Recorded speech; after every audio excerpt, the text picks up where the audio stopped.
Wie Sie in der Hydraulikauslösung vom Lift Aktiv Öl in der Gerbereinheit nachfüllen, das zeige ich Ihnen jetzt.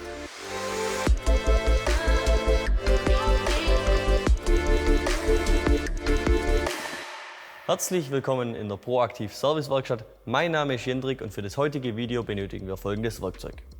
Einmal das Montageset, bestehend aus einem Hydrauliköl-Nachfüllfläschchen, einem 5er Innensechskantschlüssel sowie einer M4-Schraube zum leichteren Entfernen des Hydraulikkolbens.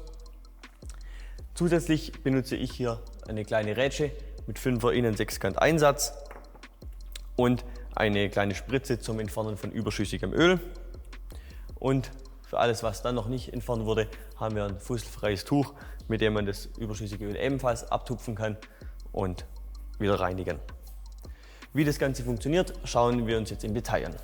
Als erstes öffnen wir bei der Gerbereinheit den Deckel des Nachfüllreservoirs mit dem 5er Innensechskant. Ich nutze hierfür eine kleine Rätsche, was ich empfehlen kann.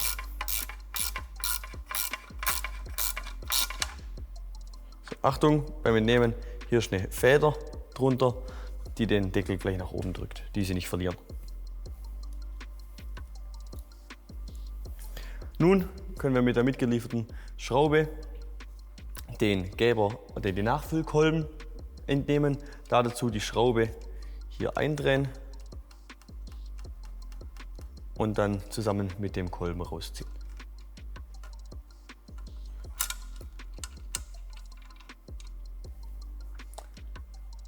Im Servicefall, wie hier, sieht man jetzt, dass der Ölstand zu niedrig ist.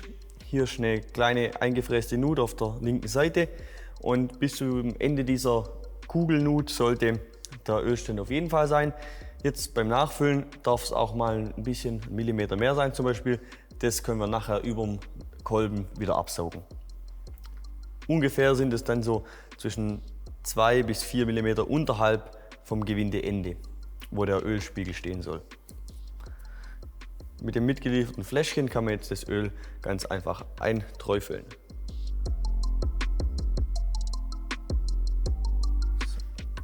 Wenn man das Öl eingefüllt hat, so wie hier jetzt ungefähr 2 mm unter Gewindeende und ein bisschen über die Nut, dann wird man gleich sehen, dass das Öl oberhalb vom Kolben steht und das ist das, was wir dann nachher absaugen.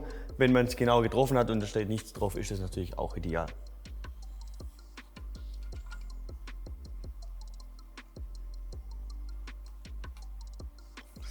Hier sieht man jetzt, wie das Öl nach oben kam. Die letzte Luftblase kam auch gleich raus. Und wenn wir die Schraube rausdrehen, können wir dann das Öl absaugen.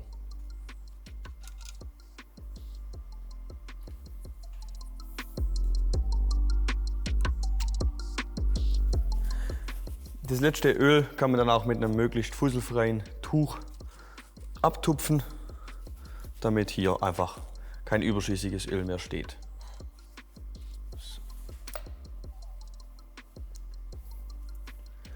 Nun setzen wir die Feder wieder in die Vertiefung vom Kolben ein, den Deckel drauf und dann mit der Rätsche wieder handfest anziehen.